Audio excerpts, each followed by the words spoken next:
projet de loi qui a été voté en première lecture est globalement bien reçu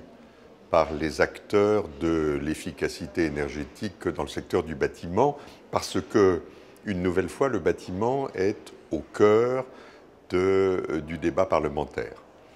On trouve dans ce projet de loi une nouvelle perspective, inscrite dans la longue durée, qui est utile parce que vous savez qu'en matière immobilière, c'est un temps long qui guide les actions.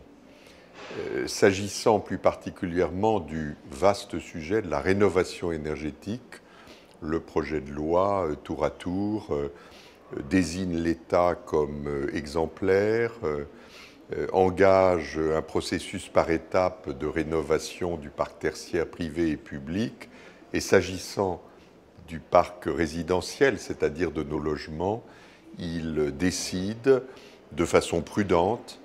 que chaque fois que des grands travaux vont être effectués, nous devrons embarquer la performance énergétique, c'est-à-dire faire le geste de plus qui assure de la durabilité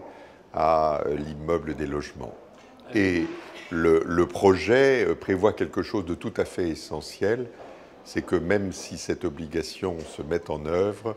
les aides financières qui vont accompagner les ménages dans ces actions seront maintenues. Il y a là tout un dispositif qui est véritablement satisfaisant et qui devrait permettre,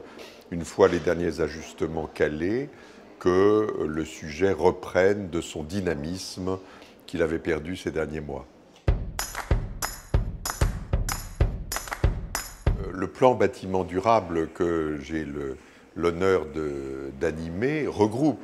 tous les professionnels de l'offre de services, ceux qui construisent, qui rénovent, mais aussi qui financent, assurent, mesurent et gèrent les biens immobiliers. Et tous disent ce que je viens de vous indiquer, c'est-à-dire approuvent le projet de loi comme redonnant une perspective, mettant en place des outils et, je l'espère, venant stabiliser les règles pendant quelque temps. Nous avons maintenant grandement besoin que ce qui va être décidé devienne le socle de l'action et ne soit pas remis en cause prochainement.